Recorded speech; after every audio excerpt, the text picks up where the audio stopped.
कुछ लोगों को जमीन मिल गई और वहीं मुझे इस बात की भी खुशी है कि वहीं आज 107 लोगों को भूमि के पट्टे भी प्रदान किए गए यहाँ पर। उनमें से कुछ को किए, कुछ को जो है डिप्टी कमिश्नर और हमारे नेता लोग यहाँ पर बाद में उनको उपलब्ध करा देंगे, उनको दे देंगे। उसके लिए मैं आप सबको बहुत बहुत बधाई देता हूं। 60 जो है वो व्यक्तिगत मामले वन अधिकार अधिनियम के अंतर्गत जो है और 47 मामले नौतोड़ से संबंधित है और निकट भविष्य में ऐसे अन्य सभी मामले जिन्होंने सभी प्रकार की जो है औपचारिकताएं पूरी कर ली है, फॉर्मेलिटीज पूरी कर ली है, उन्हें भी पट्टे दिए जाएंगे, ये मैं कहना चाह रहा हूं।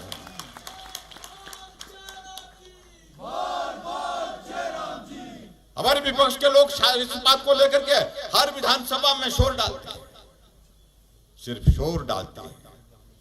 सत्ता में आप लोग भी रहे, आज से 4.5 वर्ष पहले आप ही सत्ता में हुआ करते थे,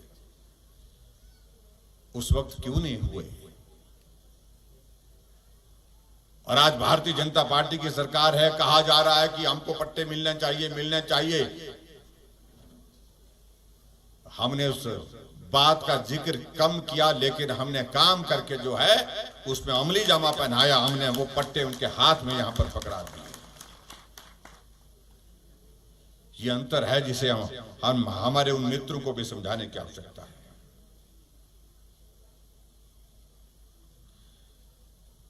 और जिले में जितने भी 2006 से पूर्व ऐसी जमीन जहां जिले के लोग उस भूमि पर आश्रित हैं, उन्हें नियम के तहत भूमि प्रदान करने के लिए हम प्रक्रिया को तेज कर रहे हैं। उस प्रक्रिया को और तेज किया जाएगा, ये भी मैं आपके बीच में कहना चाहता हूं, ताकि यहाँ के लोगों को यहाँ उनका हक मिल सके, इस बात को हम सुनिश्चित कर सके।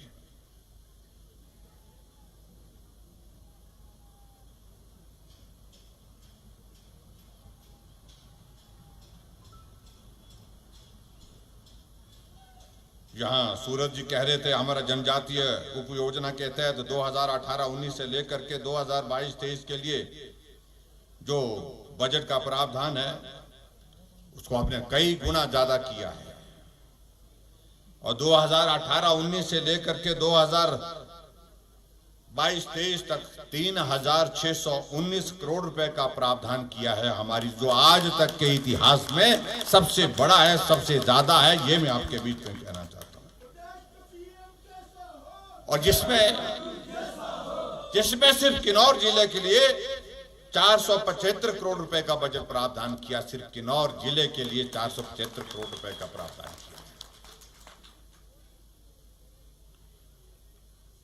चाहे सड़कों की बात है, जहां सड़क बननी चाहिए वहां सड़क बन रही है, जहां पुल बनना चाहिए वहां पुल बन रहा है, जहां हॉस्पिटल का भवन बनना चाहिए वहां हॉस्पिटल का भवन बनना शुरू हुआ है, और कुछ जगह जहां भवन स्कूल का बनना चाहिए वहां पर स्कूल का भवन। और आज मुझे इस बात की खुशी भी है कि जहां पर 4 उद्घाटन और 15 शिलान्यास के कार्यक्रम किए हमने आपके इस कार्यक्रम में। आज कुल मिलाकर के 19 उद्घाटन और शिलान्यास के कार्यक्रम किए और कुल राशि उद्घाटन और शिलान्यास की 54 करोड़ रुपए, 54 करोड़ रुपए जो है, जहां आज के उद्घाटन और शिलान्यास की जो राशि आपके सामने जो दीवार पर लगी हुई टंगी हुई तस्वीर है, उसके माध्यम से इस क्षेत्र के विकास के लिए खर्च की जा रही है।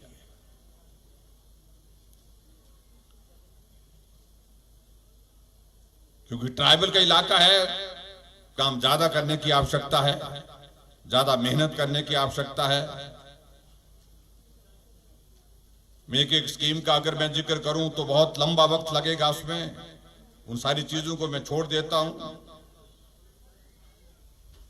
लेकिन मुझे इस बात की खुशी है कि आपके इस क्षेत्र के विकास के लिए जो हमारे कुछ लोग बोलते हैं कि कुछ नहीं हो रहा है, कभी वक्त लगे तो उनको साथ ले चलो, अपने साथ जो हुआ है उनको दिखाइए और जो हो रहा है वो भी दिखाइए, और आने वाले समय में जो होगा वो हम दिखाएंगे। बाद में थोड़ा काम आप करो, थोड़ा फिर उसके बाद हम करेंगे।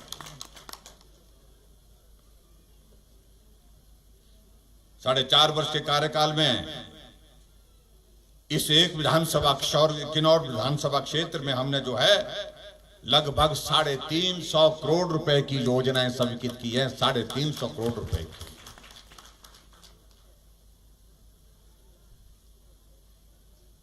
लेकिन उसके बावजूद भी मैं इस बात से भी सहमत हूं कि बहुत कुछ अभी करना बाकी है। पिछड़ा क्षेत्र है, कठिन क्षेत्र है, और कठिन क्षेत्र होने के नाते स्वाभाविक रूप से यहां पर ज्यादा बजट का प्रावधान करने की भी जरूरत रहेगी और ज्यादा काम करने की भी जरूरत रहेगी, ऐसा महसूस करते हैं।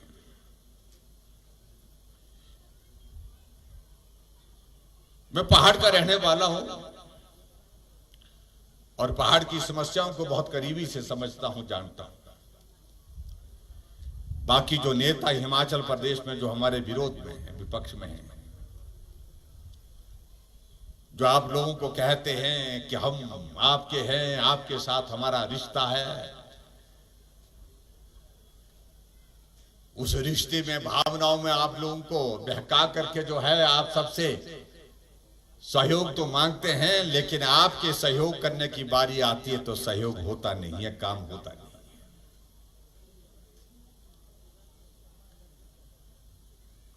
और इसलिए मैं कई बार यहां किन्नौर आता हूं, जब कार्यक्रम में आता हूं तो कार्यक्रम में तो अच्छा लगता है कि सब कुछ ठीक है, लेकिन जब सहयोग की बात आती है, जब उसको हम देखते हैं तो कमी रह जाती है। भाई अब की बार हम रिवाज बदलने की बात कर रहे हैं,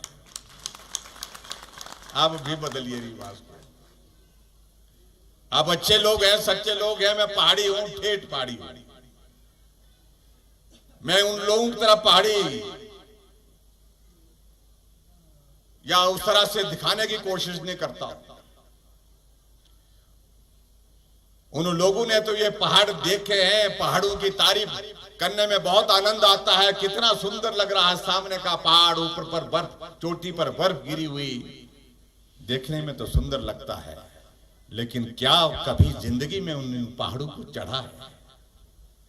अगर चढ़ा होता तो मालूम होता है कि पहाड़ की जिंदगी कैसी है। और मुझसे वो पूछें, मैंने ये पहाड़, इस तरह के पहाड़ एक नहीं अनेक चढ़े हैं, उतरे हैं। जिंदगी इन पहाड़ों को चढ़ने उतरने में ही गुजरी है।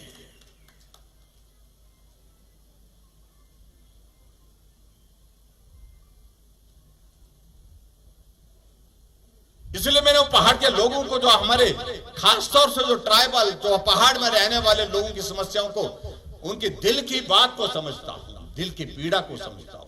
इसलिए कहां क्या होना चाहिए उसके लिए मुझे समझने और समझाने की आवश्यकता नहीं पड़ती है, क्योंकि मैं खुद उस दौर में से गुजरा व्यक्ति हूं। और वो लोग तो ना इन पहाड़ों में चढ़े हैं, ना इन पहाड़ों से उतरे हैं, और ना आने वाले समय में इन पहाड़ों पर चढ़ने वाले हैं, ना उतरने वाले हैं। तो इसलिए आपकी पीड़ा को करीब से समझने की परिस्थिति जिंदगी में बनेगी।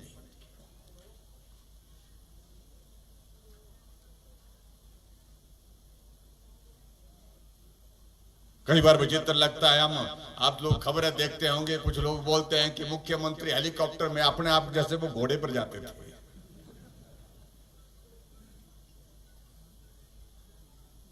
आज मैं एक संवैधानिक व्यवस्था के अंतर्गत एक दायित्व पर हूं।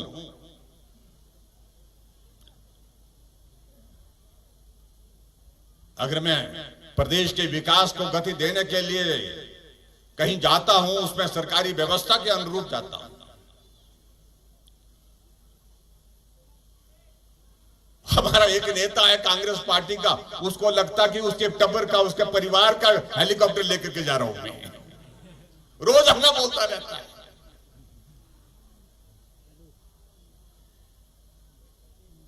और उनकी परिस्थिति ऐसी है कि कई बार आदमी को सत्ता की भूख दिमाग को बर्बाद कर देती है।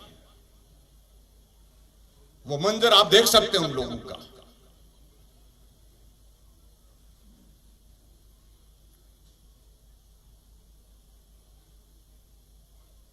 4.5 वर्ष से मैं हिमाचल प्रदेश में आप लोगों की सेवा, हिमाचल प्रदेश के विकास के लिए काम कर रहा हूं, हिमाचल प्रदेश की सेवा करने की कोशिश कर रहा हूं, ईमानदारी से करने की कोशिश कर रहा हूं।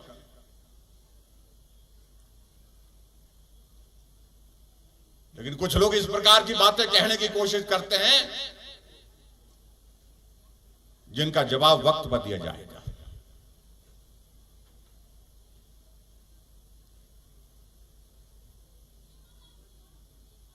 और ये हमारे पहाड़ के लोगों की एक खासियत है। हम उछल कूद नहीं करते, हम उनकी तरह भंगड़ा नहीं करते। हमारी नाटी फेटी नाटी होती है, धीरे से होती है, लेकिन उसके बावजूद उसमें संस्कार होता है, उसमें संस्कृति होती है। ये मैं ये कहना चाह रहा हूं कि जिस प्रकार की उछल कूद कुछ लोग करके राजनीति को ये करने की कोशिश कर रहे हैं, उनको समझ लेना चाहिए हिमाचल उस संस्कृति का नहीं है, उस संस्कार का नहीं है। ये हिमाचल की संस्कृति अलग तरह की है। कह रहे हैं कि जयराम की सारी योजना को बदल देंगे।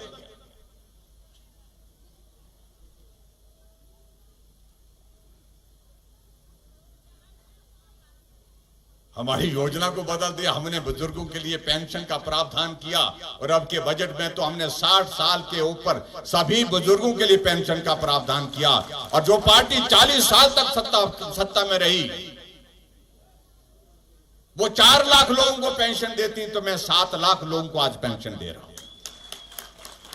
वो 400 करोड़ रुपए खर्च करते थे, मैं 1300 करोड़ रुपए खर्च कर रहा हूं। और कह रहे हम सत्ता में आने के बाद सब कुछ बदल देंगे। मैंने कहा पेंशन भी बंद कर देना।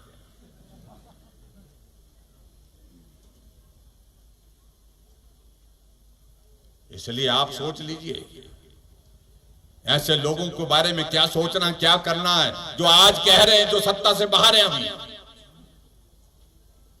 हमने गरीब लोगों के इलाज के लिए प्रावधान किया हिम केयर के माध्यम से।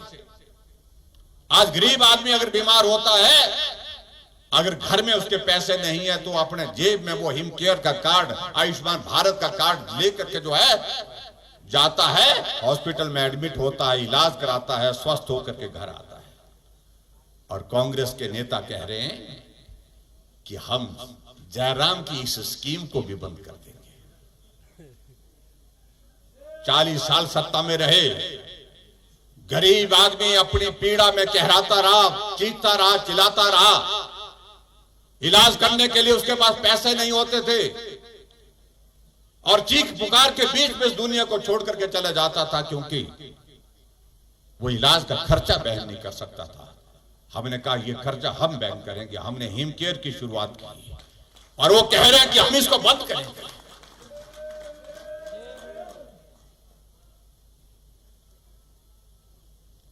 या माता बहनें बैठी हैं, हमने कहा ग्रामीण क्षेत्रों में कठिन होता है। सर्दी के मौसम में तो समझ आता है कि किन्नौर में लकड़ी की जरूरत रहेगी सर्दी से बचने के लिए, लेकिन खाना भी लकड़ी पर बने, उस धुएं में हमारी मां बहन लगातार उसमें रहे, परेशानी में रहे। हमने कहा इससे निजात दिलानी चाहिए, इसमें मदद करनी चाहिए। और हमने हिमाचल प्रदेश में गृहिणी सुविधा योजना की शुरू की और आदरणीय प्रधानमंत्री जी ने उज्ज्वला योजना पूरे देश भर के लिए की। और उज्ज्वला योजना के अंतर्गत 1,37,000 गैस के कनेक्शन हिमाचल प्रदेश में मिले। जो बाकी के कनेक्शन बचे थे, 3,31,000 गैस के कनेक्शन जयराम ठाकुर ने यहां पर हिमाचल प्रदेश में हर घर में गैस के।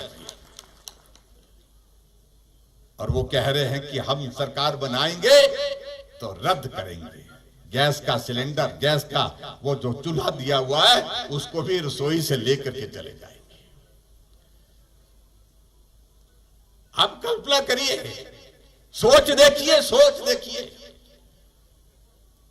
हमने एक हिमाचल की संस्कृति के मुताबिक काम करने की कोशिश की है। हमने एक भी काम इन 4.5 वर्ष के कार्यकाल में बदले की भावना से नहीं किया। हिमाचल प्रदेश में प्रतिशोध की भावना से राजनीति नहीं होनी चाहिए, ये हमारा मानना है और हमने किया भी। और वो अभी सत्ता में आए नहीं, पहले ही धमकी दे रहे हैं कि रद्द करेंगे।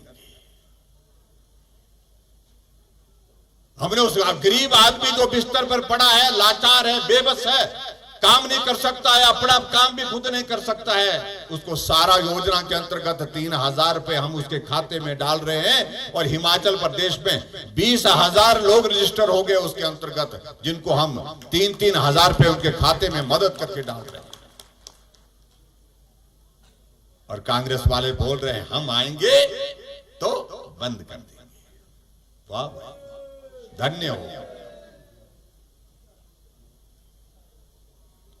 हमने उस बेटी के लिए मदद करने का रास्ता निकाला जो बीपीएल परिवार की है, गरीबी रेखा से नीचे है। जिस दिन उस बेटी की शादी होगी, हमने कहा हम सरकार की ओर से उस बेटी के खाते में शगुन योजना के अंतर्गत हमने शुरुआत की काम की।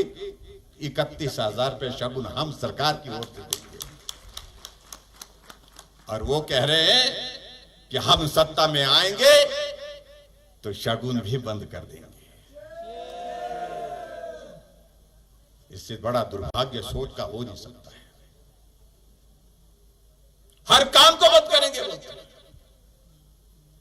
जयराम की सारी स्कीमों को हम बंद करेंगे। तुम जयराम के खिलाफ जो बोलना चाहते हो, करना चाहते हो, वो करिए, मैं उस पर प्रभाव भी नहीं मारता हूं। लेकिन हमारी एक एक योजना गरीब लोगों के लिए है, क्योंकि गरीबी हमने करीबी से देखी है। जो भाषण दे रहे हैं कांग्रेस के नेता, उनने गरीबी को ना देखा है ना समझा, इसलिए उन्हें नहीं मालूम कितनी पेंशन से इस गरीब आदमी की, उस बुजुर्ग की कितनी मदद होती है। उसे मालूम नहीं सहारा योजना के अंतर्गत जो बिस्तर पर पड़ा हुआ है, उस आदमी को कितनी मदद उससे होती है। उन्हें मालूम नहीं गरीब परिवार की बेटी जब उसकी शादी होती, जब शगुन का 31,000 रुपए उसको उसके खाते में आता है, उसको कितना सुकून मिलता है, उसको कितनी खुशी होती है।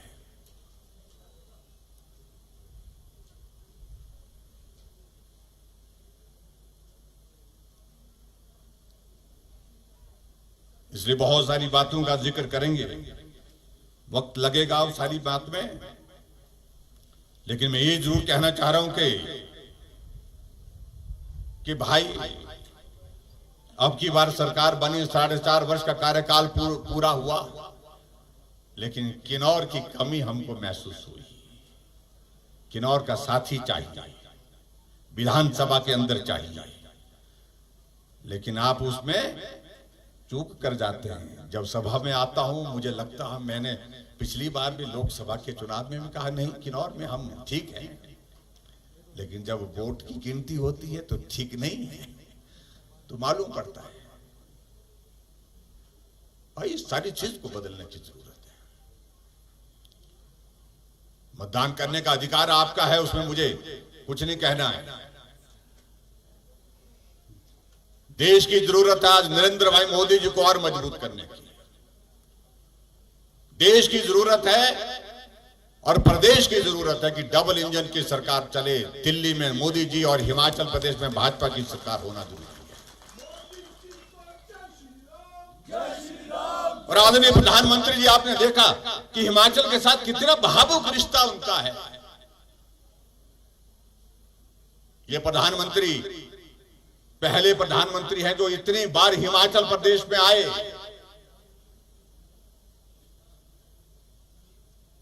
जिस दिन मेरा शपथ ग्रहण था, हिमाचल के इतिहास में पहली बार हुआ कि देश के प्रधानमंत्री छोटे से प्रदेश जहां 68 विधानसभा क्षेत्र है, वहां उस विधानसभा उस प्रदेश के मुख्यमंत्री के शपथ ग्रहण समारोह में पहुंचे। 1 साल पूरा हुआ तो धर्मशाला आए। 2 साल का कार्यकाल हुआ तो हमारी ग्लोबल इन्वेस्टर्स मीट हुई, उसमें पहुंचे। उसके बाद कोविड के दौर में भी अटल टनल का रोहतांग के लिए तीसरी बार आपके लाहौल भी पहुंचे, कुल्लू भी पहुंचे। और उसके पश्चात 4 साल पूरा होने पर प्रधानमंत्री जी मंडी पहुंचे। और उसके पश्चात शिमला के रिज के मैदान पर 8 साल का कार्यकाल प्रधानमंत्री के नाते पूरा होने पर पूरे विश्व को, पूरे देश को संबोधित किया, तो रिज के मैदान से संबोधित किया।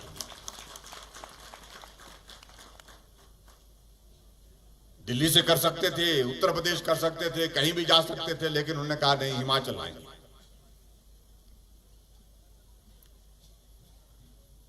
और जब शिमला पहुंचे, जो शिमला के माल रोड पे पहुंचे, तो प्रधानमंत्री जी को अपनी पुरानी यादें ताजा हुई और उन्हें प्रधानमंत्री जी ने अपनी गाड़ी छोड़ करके माल रोड पर एक कोने से लेकर के दूसरे कोने तक पैदल चल करके जो है लोगों का अभिवादन किया, अभिनंदन किया।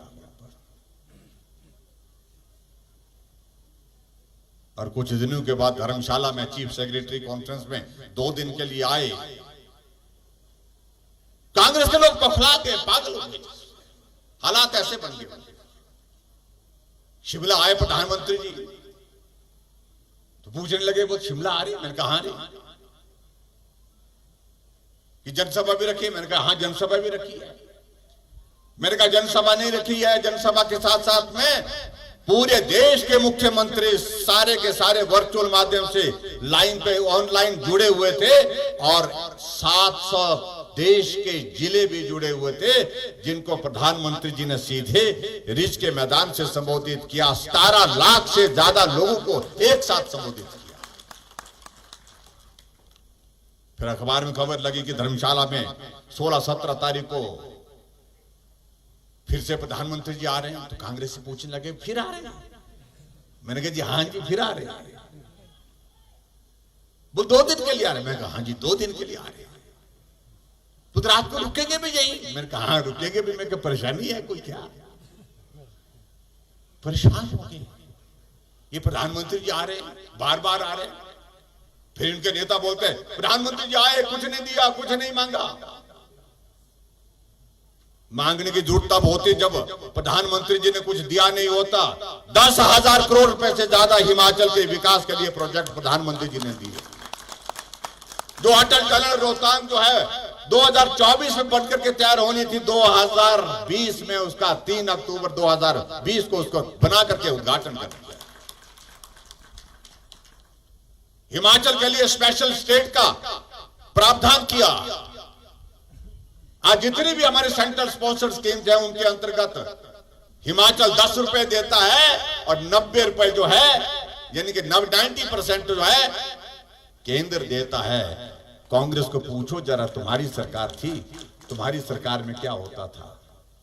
स्पेशल स्टेटस समाप्त कर दिया था हिमाचल का। 50-50, आधा केंद्र करेगा, आधा स्टेट करेगा। कुछ जगह 60-40 तक कि 60% केंद्र करेगा, 40% स्टेट को देना पड़ेगा। लेकिन हमारे देश के प्रधानमंत्री नरेंद्र भाई मोदी जी ने कहा कि इन छोटे राज्यों की समस्याएं ज्यादा हैं, कठिन है, यहां मदद करने की ज्यादा जरूरत है। 90% हम केंद्र से देंगे और 10% हिमाचल प्रदेश देगा। इस तरह से स्पेशल स्टेटस दिया गया। उसके बावजूद बोलते कि कुछ नहीं दिया। और ऐसे में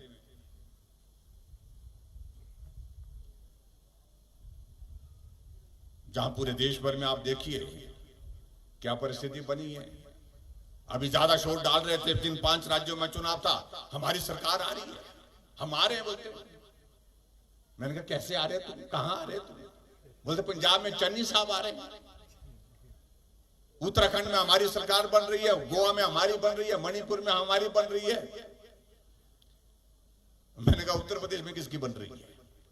बोलते उत्तर प्रदेश में तो थोड़ा कठिन है बोलते, वहां तो बुलडोजर चला हुआ है। लेकिन जब परिणाम निकला, रिजल्ट निकला, तो देखा कि चन्नी साहब तो चले गए, एक जगह से नहीं 2 जगह से ही चले गए। जो एक प्रदेश था उनके पास वो भी चला गया। और दूसरी तरफ जहां 4 प्रदेश हमारे पार्टी के थे, भाजपा के थे, उत्तर प्रदेश में योगी जी फिर से आ गए, उत्तराखंड में फिर धामी जी आ गए और गोवा में सावंत जी आ गए और उसके साथ वीरेंद्र जी मणिपुर में फिर आ गए। जहां 4 सरकारें भाजपा की थी वहां फिर सत्ता में आ गए।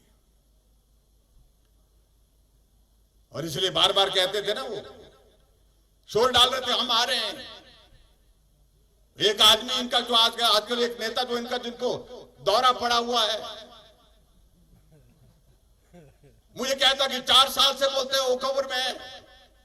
मैंने कहा जैसे कि मैं तुम्हारे खानदान का ओकओवर है जिसको हमने कब्जा कर रखा है। प्रदेश के मुख्यमंत्री का आवास है, जहां मुख्यमंत्री का आवास होगा वहां मुख्यमंत्री रहेगा। वीरभद्र सिंह जी भी वहां रहे नहीं रहे, लेकिन ओकओवर तो कार्यालय था उनका। धूमल जी रहे, शांता कुमार जी रहे, डॉक्टर वाईएस परमार जी रहे। वो तो ऐसा बोलता है जैसे कि ऐसा लगता है कि वो उनका पुश्तैनी मकान है, जैसे कि मैं उसमें रह रहा हूं। 4 साल हो गए। मैंने कहा 4 साल के मैं 5 साल भी पूरे करूंगा और फिर 5 साल के फिर आऊंगा। ये गलतफहमी निकाल दो। मैंने कहा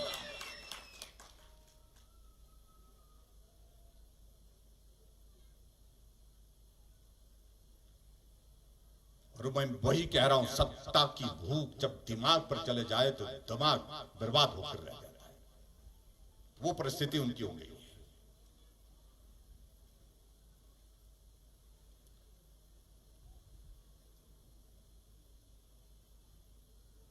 और हिमाचल प्रदेश में कहा अब थोड़ा कर रहे थे कोशिश कि भाई कि अब हमारी बारी आ गई। तो बारी, मैं कहा बारी नहीं आएगी इस बार, रिवाज ही खत्म है। मैंने कहा उत्तराखंड में जब से उत्तराखंड बना तब से सरकार बदलती थी 5 वर्ष के बाद, लेकिन अब की बार नहीं बदली तो रिवाज बदल गया। उत्तर प्रदेश में 37 वर्षों से सरकार हर 5 वर्ष में बदलती थी, लेकिन अब की बार फिर योगी जी आ गए, रिवाज बदल गया। और इसलिए हमने अब की बार कहा है ना राज बदलेगा ना ताज बदलेगा, इस बार बस रिवाज बदलेगा। ये हमने बात कही है और ये करके छोड़ेंगे। तो देश की जरूरत नरेंद्र भाई मोदी जी है। हमें मोदी जी को साथ चल करके जो है प्रदेश को भी मजबूत करना है और देश को भी मजबूत करना है। भाई और बहनों, उसके लिए हम सबको, आप सबका सहयोग भी चाहिए।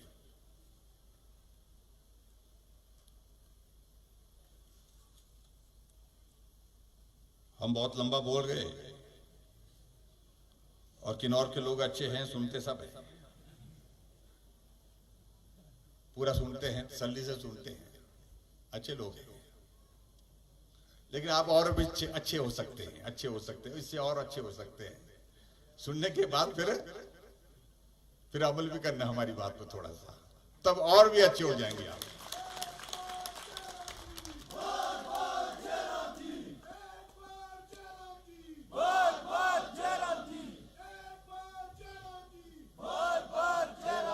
आज मुझे इस बात की भी खुशी है कि हमने हिमाचल प्रदेश में जो हमारी सरकार का एक प्रयास हो रहा है कि जन भागीदारी से सुशासन और हिमाचल महाक्विज जो है जिसकी शुरुआत की है, और उसमें बहुत सफलतापूर्वक जो है बहुत सारे लोग जो है पूरे देश भर में, पूरे प्रदेश भर में उसमें भाग ले रहे हैं।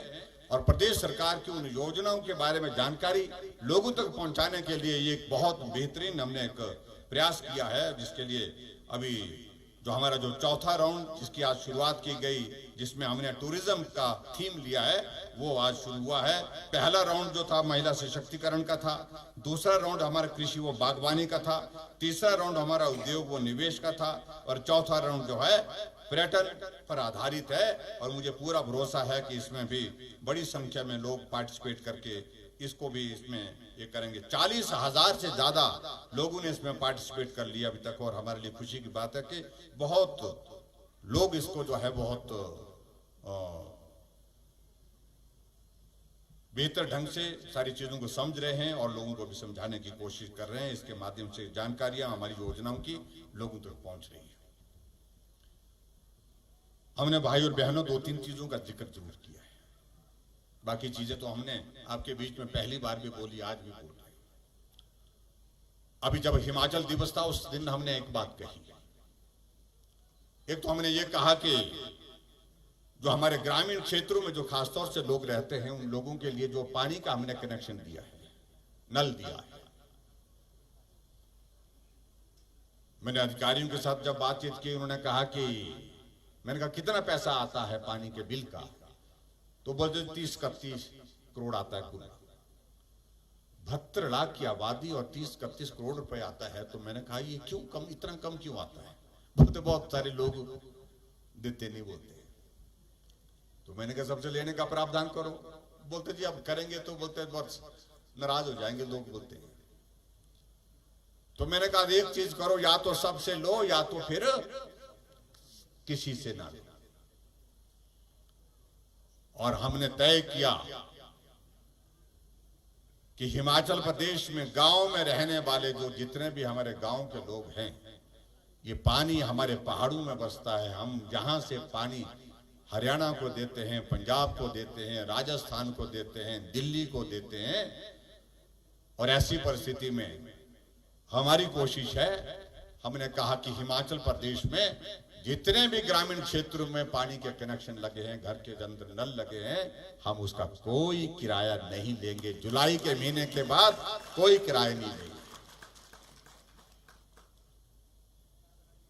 कांग्रेसियों को भी पानी पिलाएंगे, मुफ्त पिलाएंगे। कहने लगे कांग्रेस के नेता मुफ्त खोर बना दिया लोगों को, बोलते आपने। अब आपके पास आएंगे जिनके पानी का बिल नहीं आएगा, वह जुलाई महीने के बाद अगर कांग्रेस के लोग आएंगे तो उनको बोलो कि हम तो मुफ्तखोर हैं, तुमने हमको मुफ्तखोर कहा। हमारी अस्मिता को, हमारे स्वाभिमान को ठेस पहुंचाई है। और उसके बाद आगे बढ़कर के हमने एक और निर्णय लिया। हमने कहा आबादी का 50% हिस्सा जो है, प्रतिशत हिस्सा जो है हमारा महिलाओं का है। किन्नौर में पता नहीं ज्यादा है महिलाएं की कम है, कितने परसेंट? 50% हो।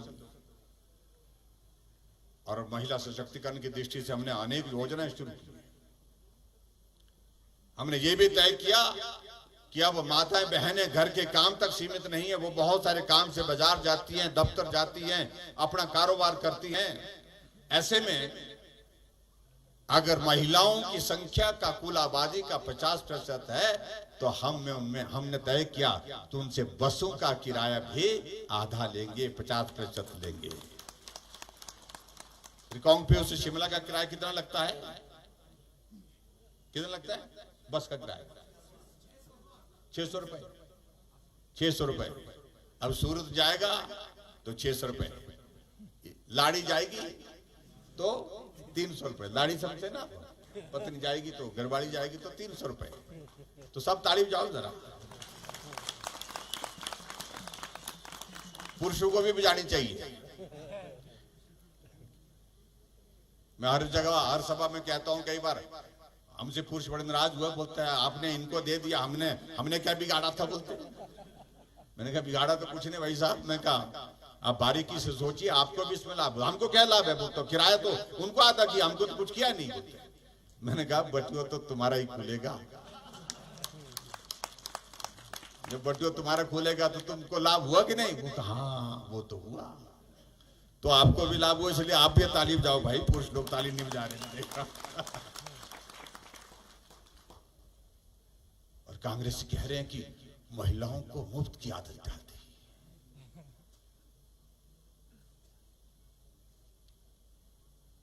और आएंगे वोट मांगने के लिए आपके पास। जब आएंगे तो पूछना बोलना तो हमको तो मुफ्तखोर कहा था। अब हम देखेंगे जरा। और बिजली की बात कही हमने आगे बढ़कर के, हिमाचल ऊर्जा राज्य के रूप में जाना जाता है। सबसे ज्यादा कंट्रीब्यूशन आपके किन्नौर का है, चंबा का जो ट्राइबल का इलाका, सबसे ज्यादा योगदान है आपका।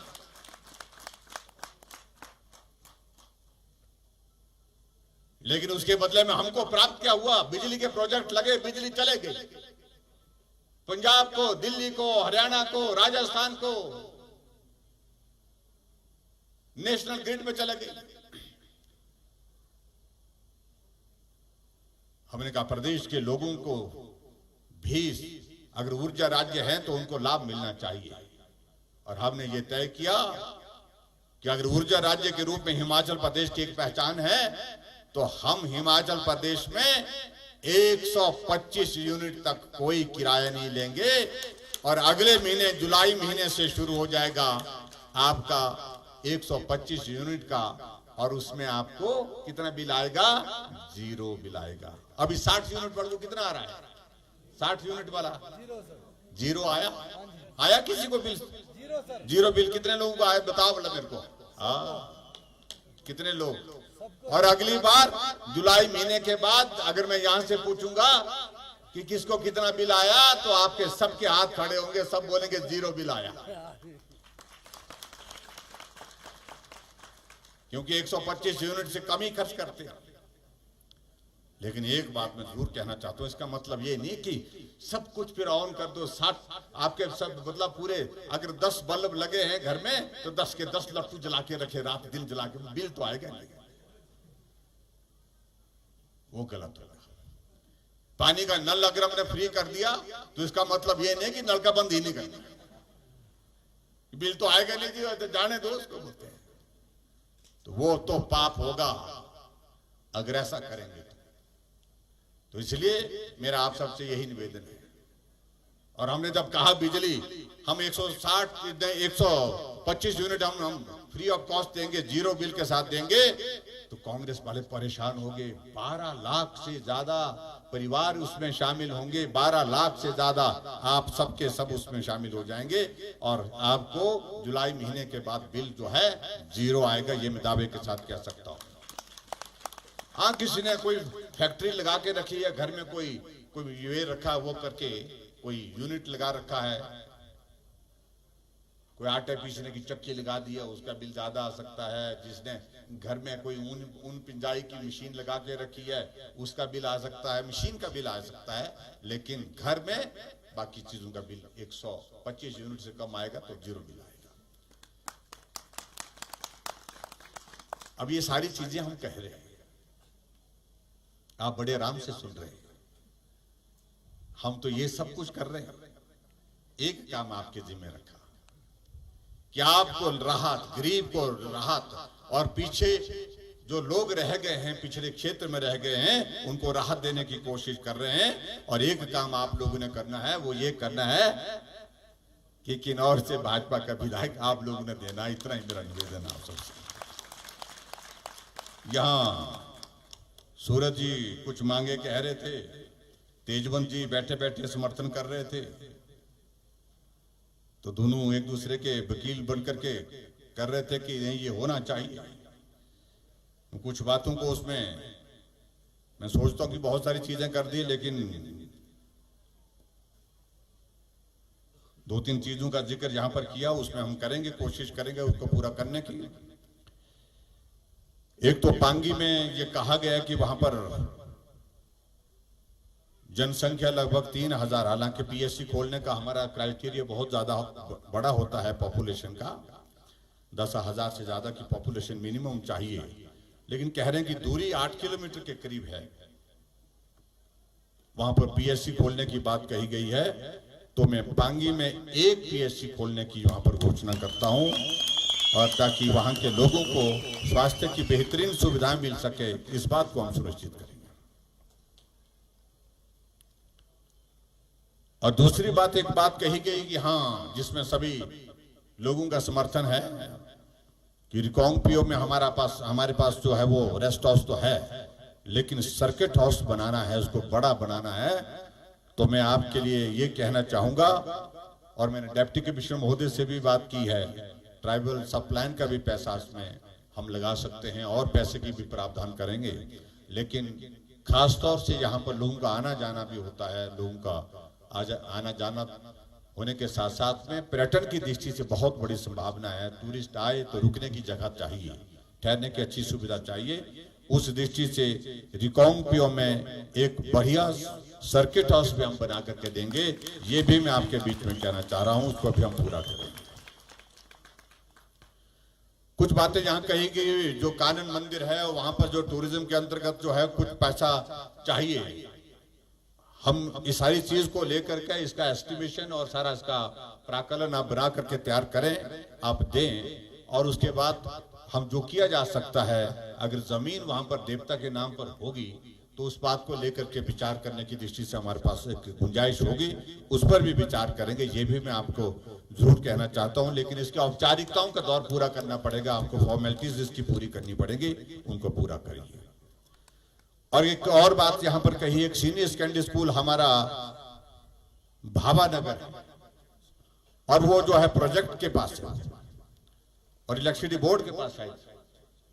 अब इनका कहना है कि इलेक्ट्रिसिटी बोर्ड उस स्कूल का संचालन करे, ये उचित बात नहीं है, ये हमारा एजुकेशन डिपार्टमेंट के पास जाना चाहिए।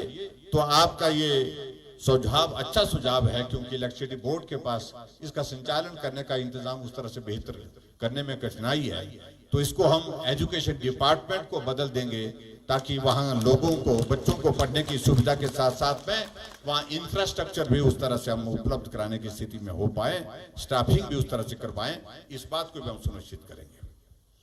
आगे बढ़कर के कंपनी कार्यालय खोलने की बात कही है, ये प्रपोजल आपने दी है, उस प्रपोजल पर हम विचार करेंगे होमगार्ड के लिए। और यहां पर जिला अधिकारी का पद खाली पड़ा हुआ, शायद सैंक्शन नहीं, पद सैंक्शन नहीं है टूरिज्म की दृष्टि से, इसे भी हम स्वीकृत करेंगे, क्योंकि किन्नौर डिस्ट्रिक्ट में अब सड़क की हमारी जो है व्यवस्था बेहतर हो रही है, और बेहतर होने के साथ साथ में बहुत जल्दी आने वाले समय में हमने इस बात के लिए भी कहा है, किन्नौर को हम जो हमारी हेली टैक्सी चलती है, जो उड़ान की चलती है, जो दिल्ली से, सॉरी चंडीगढ़ से शिमला, शिमला से कुल्लू, शिमला से धर्मशाला, शिमला से मंडी चलती है अभी, उसमें हमने अभी प्रस्ताव जो है दूसरे इसके लिए जो भेजा है, थर्ड फेज के लिए जो भेजा है, उसमें आपके रिकॉन्क्टिव को भी उसमें हमने शामिल किया है। और उस यहाँ पर्यटक आए, हेलीकॉप्टर के माध्यम से आए, ताकि यहाँ लोग जो है वो पर्यटन को बढ़ावा देने की दृष्टि से भी काम कर सके। उसके लिए जो कहा आपने कि जो डिस्ट्रिक्ट जो टूरिज्म ऑफिसर की एक पोस्ट क्रिएट करने की बात है, उसको भी हम करेंगे, जिसके लिए भी मैं यहाँ पर घोषणा करता हूँ कि उसको पूरा करेंगे। आगे बढ़कर के एक बात जो है इनने कही, एमए सोशियोलॉजी और एमए इंग्लिश की बात यहाँ पर कॉलेज में खोलने के लिए बोला है, और इससे पहले भी हमने कुछ जो बताए थे वो शुरू हो गई है, शायद मेरे ख्याल एमए हिस्ट्री और एमए पॉलिटिकल साइंस जो हमने बात कही थी। और आने वाले समय में ये दो सब्जेक्ट का इंक्लूजन भी हम साथ में करेंगे, ताकि बच्चों को पढ़ने की सोशियोलॉजी और इंग्लिश के लिए यहाँ और बेहतर सुविधा मिल सके। ये भी मैं आपके बीच में कहना चाहता हूँ। एक और जो बात उन्होंने कही, एक पीएससी हमारी स्पीलो है, और वहां पर अभी तक शायद एक डॉक्टर है, और ऐसे में इनका कहना यह है कि हालांकि वहां नॉर्म्स के मुताबिक तो उसमें कठिनाई है, डिस्टेंस के हिसाब से तो बनता है थोड़ा, लेकिन पॉपुलेशन की कम है, पॉपुलेशन कम है वहां पर, लेकिन फिर भी उसके बावजूद वहां उस इलाके में कठिन परिस्थितियों के लिए ये इसकी जरूरत है, ये मैं महसूस करता हूं। और इसमें इस पीएससी स्पीलो को सीएचसी करने की भी मैं घोषणा करता हूं, ताकि यहां पर और डॉक्टर की पोस्टिंग हो सके।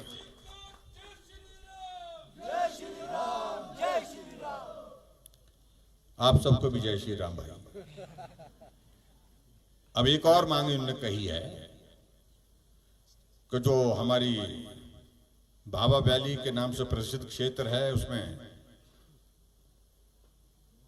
5 पटवार सर्कल है, और शायद पंचायतें भी उसमें 5 ही है, कटगांव,